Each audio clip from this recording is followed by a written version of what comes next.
أعوذ بالله من الشيطان الرجيم. بسم الله الرحمن الرحيم. قد نرى تقلب وجهك في السماء فلنولينك قبلة ترضاها فول وجهك شطر المسجد الحرام وحيث ما كنتم فولوا وجوهكم شطره وإن الذين أوتوا الكتاب ليعلمون أنه الحق من ربهم وما الله بغافل عما يعملون. അസ്സലാമു അലൈക്കും വറഹ്മത്തുള്ളാഹി വബറകാതുഹു. സൂറ അൽ ബഖറയിലെ 145 വചനമാണ് നിങ്ങൾ കേട്ടത്. ഇതിൻ്റെ അർത്ഥം ഇപ്രകാരമാണ്: നിൻ്റെ മുഖം കൂടെ കൂടെ ആകാശത്തേക്ക് തിരിയുന്നത് നാം കാണുന്നുണ്ട്. തന്മൂലം നീ തൃപ്തിപ്പെടുന്ന ഒരു ഖിബിലയുടെ നേർക്ക് തീർച്ചയായും നാം നിന്നെ തിരിക്കുന്നതാണ്. അതുകൊണ്ട് നിൻ്റെ മുഖം പരിശുദ്ധമായ മസ്ജിദുൽ ഹറമിന് നേരെ തിരിക്കുക. മുസ്ലിങ്ങളെ, നിങ്ങൾ എവിടെയായിരുന്നാലും അതിൻ്റെ നേർക്ക് നിങ്ങളുടെ മുഖങ്ങൾ തിരിക്കുക. ഖിബില മാറുന്നതിനുള്ള കൽപ്പന തങ്ങളുടെ നാഥനിൽ നിന്നുള്ളതാണെന്ന് ഗ്രന്ഥം നൽകപ്പെട്ടവർക്ക് നന്നായി അറിയാം. അവർ പ്രവർത്തിക്കുന്നതിനെ സംബന്ധിച്ച് അള്ളാഹു ഒരിക്കലും അശ്രദ്ധനല്ല.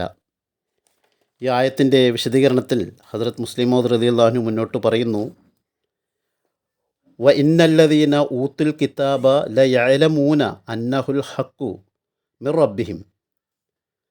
ഇത് അതായത് കിബില മാറ്റുന്നതിനുള്ള കൽപ്പന തങ്ങളുടെ നാഥനിൽ നിന്നുള്ളതാണെന്ന് ഗ്രന്ഥം നൽകപ്പെട്ടവർക്ക് നന്നായി അറിയാം എന്ന് പറയും. അതായത് ഇത് അവരുടെ ഗ്രന്ഥങ്ങളിൽ പറഞ്ഞിട്ടുള്ളതാണ് എന്ന് അവർക്കറിയാം. ഈ പറഞ്ഞതിൽ അഹ്ലുൽ കിതാബ് എന്നതുകൊണ്ട് പ്രത്യേകിച്ച് യഹൂദരുടെ പണ്ഡിതന്മാരെയാണ് ഉദ്ദേശിക്കുന്നത്. അവർ തങ്ങളുടെ ഗ്രന്ഥങ്ങളിലെ പ്രവചനങ്ങൾ നന്നായി അറിയുന്നവരായിരുന്നു. കിബില മാറ്റത്തിൻ്റെ കൽപ്പന അള്ളാഹുവിൻ്റെ പ്രവചനങ്ങൾക്ക് അനുസൃതമാണെന്ന് അവർ മനസ്സിലാക്കിയിരുന്നു.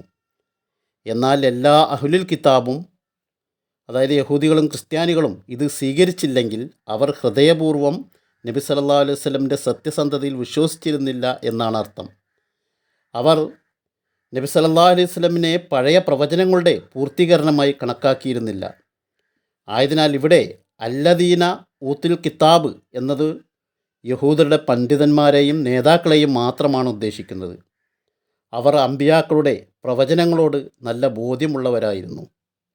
ശരീഅത്ത് മാറും, ഖിബല മാറുമെന്നവർക്ക് അറിയാമായിരുന്നു.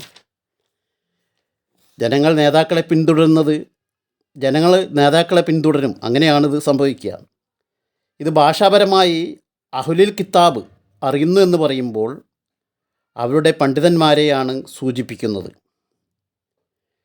ഇത് സംബന്ധിച്ച് ഏറ്റവും പ്രധാനമായ പ്രവചനം ആവർത്തന പുസ്തകത്തിലെ 33-ാമത്തെ അധ്യായത്തിൽ 1 മുതൽ 3 വരെയുള്ള വചനങ്ങളിൽ പറയുന്നു: ദൈവപുരുഷനായ മോശെ തൻ്റെ മരണത്തിന് മുമ്പേ ഇസ്രായേൽ മക്കളെ അനുഗ്രഹിച്ച അനുഗ്രഹം ആവിത്. അവൻ പറഞ്ഞതെന്തെന്നാൽ, യഹോവ സീനായിൽ നിന്ന് വന്നു, അവർക്ക് സേയിരിൽ നിന്ന് ഉദിച്ചു, പാറാൻ പർവ്വതത്തിൽ നിന്ന് വിളങ്ങി, ലക്ഷോപലക്ഷം വിശുദ്ധന്മാരുടെ അടുക്കൽ നിന്ന് വന്നു, അവർക്ക് വേണ്ടി അഗ്നിമയമായൊരു പ്രമാണം അവൻ്റെ വലം കൈയിൽ ഉണ്ടായിരുന്നു. ഇത് പറഞ്ഞുകൊണ്ട് ഹുസൂർ പറയാണ്, എന്തെന്നാൽ അള്ളാഹുവിന് അറിയാമായിരുന്നു ഈ പ്രവചനം ക്രിസ്ത്യാനികളും മുസ്ലിങ്ങളും തമ്മിൽ തർക്കത്തിനും വിവാദത്തിനും കാരണമാകുമെന്ന്. അതുകൊണ്ട് തന്നെ അവൻ ആദ്യം മുതലേ ഈ പ്രവചനത്തിൽ അങ്ങനെയുള്ള വാക്കുകൾ ഉൾപ്പെടുത്തി വെച്ച്, ഏതുപോലെ അത് ക്രിസ്ത്യാനികൾക്ക് തങ്ങളുടെ മേൽ ചേർത്ത് വെക്കാൻ പോലും കഴിയാത്തവയാണ്. അങ്ങനത്തെ വാക്കുകളാണത്. ഇത് ക്രിസ്തുമതത്തിൻ്റെ മുഖ്യതത്വം എന്ന് പറയുന്നത് ശരീഅത്ത് ശാപമാണ് എന്നാണ്. എന്നാൽ അല്ലാഹു തആല ഈ പ്രവചനത്തിൽ അഗ്നിമയമായ ശരീഅത്ത്, ശക്തമായി ജ്വലിക്കുന്ന നിയമം വലം കയ്യിലുണ്ട് എന്ന് പറയുന്നു. അത് ശാപമല്ലാത്തൊരു ശരീഅത്താണ്. രണ്ടാമത്തെ കാര്യം, 10,000 വിശുദ്ധന്മാരോടൊപ്പം വരുമെന്ന് പറയുന്നു. എന്നാൽ ഈസാ അലൈഹി ഇസ്ലാമിക്ക് ആകെ 12 ഹവാരികളാണ് ഉണ്ടായിരുന്നത്. ഇതിൽ ഒരാൾ അദ്ദേഹത്തെ ഒറ്റിക്കൊടുത്തു. മറ്റുള്ളവരെ പറ്റി ഇഞ്ചീലിൽ എഴുതിയിരിക്കുന്നത് ശത്രുക്കൾ ഹസ്രത്ത് ഈസാ അലൈഹി ഇസ്ലാമിനെ പിടികൂടാൻ വന്നപ്പോൾ അവരെല്ലാവരും അദ്ദേഹത്തെ ഇട്ടുകൊണ്ട് ഓടിപ്പോവുകയാണ് ചെയ്തതെന്ന്. എന്നാൽ മുഹമ്മദ് റസൂലുള്ളാഹി സ്വല്ലല്ലാഹു അലൈഹി വസല്ലം മാത്രമാണ് ചരിത്രം സാക്ഷ്യപ്പെടുത്തുന്നത് മക്ക വിജയത്തിൻ്റെ സമയത്ത് 10,000 വിശുദ്ധരുടെ സൈന്യവുമായി മഹത്തായ രീതിയിൽ മക്കയിൽ പ്രവേശിച്ചു. അവരുടെ നന്മ, ഉദാരത, ഉന്നത സ്വഭാവം കൊണ്ട് മക്ക നിവാസികളുടെ ഹൃദയങ്ങൾ കീഴടക്കി. അവർ കുഫറും ഷിർക്കും ഉപേക്ഷിച്ച് മുഹമ്മദ് റസൂലുള്ളാഹി സ്വല്ലല്ലാഹു അലൈഹി വസല്ലമിൻ്റെ പ്രേമികളായി മാറി.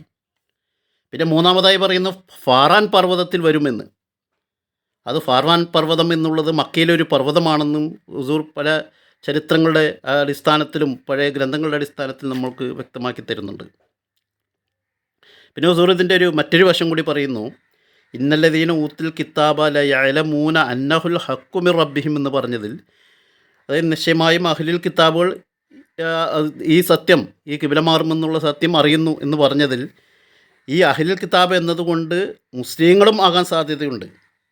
അങ്ങനെ നോക്കിയാൽ ഈ ആയത്തിൻ്റെ അർത്ഥം ഇങ്ങനെയാകും: അല്ലാഹു തആല ഖുർആൻ പോലുള്ള പൂർണ്ണമായ ഗ്രന്ഥം നൽകിയവർ ഈ സത്യത്തെ, അതായത് കിബില മാറുന്നതിനുള്ള കൽപ്പന അള്ളാഹിൽ നിന്ന് തന്നെയാണെന്ന് നല്ലവണ്ണം മനസ്സിലാക്കിയിരുന്നു. അവർക്ക് കഅബ കിബിലയാകുമെന്ന് മുൻകൂട്ടി അറിഞ്ഞതുകൊണ്ടല്ല, മറിച്ച് മുഹമ്മദ് റസൂലുള്ളാഹി സ്വല്ലല്ലാഹു അലൈഹി വസല്ലം സത്യവാനാണെന്നും അവിടത്തേക്ക് അള്ളാഹുവിൻ്റെ വചനം അവതരിപ്പിക്കപ്പെടുമെന്നും അവർ അറിഞ്ഞതുകൊണ്ടാണ് അങ്ങനെ അവർ വിശ്വസിച്ചത്. ആ ഒരു വശം കൂടി പറഞ്ഞുകൊണ്ട് പിന്നെ പറയുകയാണ്, വമല്ലാഹു ബിഗാഫിലിൻ അമ്മാ യഅമലൂൻ, നാം അവരുടെ പ്രവർത്തികളെക്കുറിച്ച് നല്ലവണ്ണം അറിയുന്നു. അത് അവരുടെ വലിയ വലിയ പണ്ഡിതന്മാർ പോലും മുഹമ്മദ് റസൂലുള്ളാഹി സ്വല്ലല്ലാഹു അലൈഹി വസല്ലമയുടെ സത്യസന്ധതയും അംഗീകരിച്ചിട്ടുണ്ടെങ്കിലും അവരുടെ പൊങ്ങച്ചവും അഹങ്കാരവും കാരണം അവർ നിഷേധിക്കുന്നു. അവർക്കറിയാം ഖിബ്ലയുടെ മാറ്റത്തെക്കുറിച്ചും ബനു ഇസ്മായിലിൽ ഒരു നബി വരുന്നതിനെക്കുറിച്ചും അവരുടെ കിതാബുകളിൽ പ്രവചനങ്ങളുണ്ടെന്ന് അവർക്കറിയാം. എന്നിട്ടും അഹങ്കാരം കാരണം അവർ വിശ്വസിക്കാൻ തയ്യാറായില്ല. വാഹിർ ദവാന അൽഹംദുലില്ലാഹി റബ്ബിൽ ആലമീൻ.